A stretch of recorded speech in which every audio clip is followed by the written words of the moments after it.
Bonjour à tous. Le parasha de cette semaine s'appelle Be'alotra, qui veut dire préparer le candélabre, allumer les veilleuses sur le candélabre, le devoir du grand prêtre, chaque matin lorsqu'il arrivait dans le temple. Dans la parasha, nous avons une fameuse épisode avec une question demandée par le peuple juif à Moïse. La deuxième année après la sortie d'Égypte, certains sont venus avec la question, puisqu'ils n'ont pas pu amener le premier sacrifice de l'agneau pascal, parce qu'ils étaient impurs, ils se sont tournés à Moïse en demandant la fameuse question, pourquoi notre sort sera différent de nos frères? Pourquoi nous ne pouvons pas amener le sacrifice de Pessah, de Pâques, alors que tous les autres ont eu la chance de pouvoir le faire? C'est vrai, nous étions impurs, et c'est la raison pour laquelle nous n'avons pas pu amener le premier sacrifice en son temps. Mais est-ce qu'on n'a pas de zone de rattrapage? Est-ce que nous n'avons pas un moyen de réparer quelque chose que nous n'avons pas pu faire en temps et en heure? Moïse se tourna vers Dieu, et Dieu lui donna le fameux commandement du deuxième Pessah, qui est la possibilité pour cette année-là de pouvoir amener un sacrifice 30 jours après Pessah, pour ceux qui n'ont pas eu la chance de pouvoir amener le sacrifice en son temps lors de la fête de Pessah, le 14 Nissan au soir.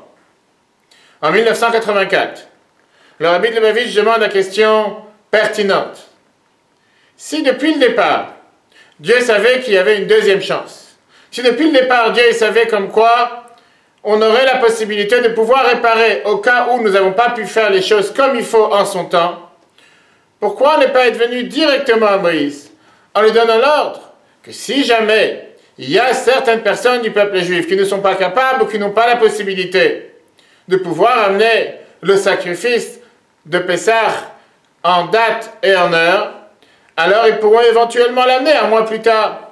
Pourquoi ils devaient attendre que la question vienne du peuple juif qui se tourne vers Moïse pour lui demander d'interpeller Dieu pour avoir la réponse? C'est un enseignement pour chacun d'entre nous dans la vie de tous les jours.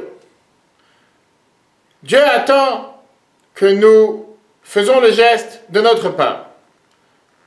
Bien sûr, c'est la question qui peut être posée par rapport à la prière, la guérison, la parnassa, le gagne-pain. Si Dieu sait que quelqu'un a besoin d'une guérison, pourquoi il doit attendre que je me tourne vers lui pour lui demander de guérir telle et telle personne qui n'est pas en bonne santé? Si Dieu sait que telle personne a besoin de gagner sa vie, pourquoi il a besoin d'attendre que je me tourne vers lui pour lui demander de pouvoir réussir dans les affaires, réussir dans le travail? Il n'a qu'à donner directement à la personne ce qu'il a besoin. Mais Dieu a mis ce système en place, que l'homme a besoin de faire un geste de sa part, un effort de sa part, se tourner vers Dieu, interpeller Dieu en lui demandant, s'il te plaît, donne-moi la réussite, donne-moi la guérison, donne-moi la connaissance, et dans ce cas, donne-moi la chance de pouvoir réparer quelque chose que je n'ai pas encore fait. C'est d'ailleurs le même système que Dieu a mis en place par rapport à l'exil.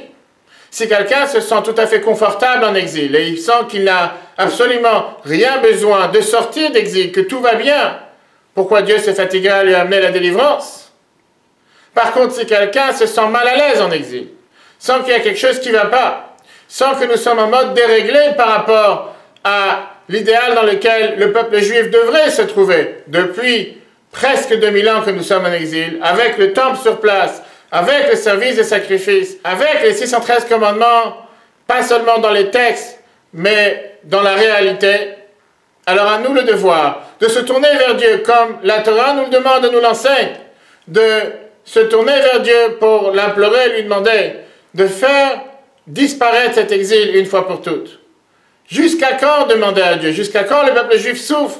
Quand est-ce que nous aurons la chance de pouvoir retourner à Jérusalem comme nous demandons chaque jour dans les prières, pas seulement en prenant un avion, en atterrissant à Tel Aviv et prenant un taxi pour arriver à Jérusalem matériellement, mais Jérusalem avec toute sa splendeur spirituellement, comme c'était du temps du temple. Et que Dieu fasse que nous puissions tous ensemble se réjouir et se réunir à Jérusalem avec la venue de Mashiach.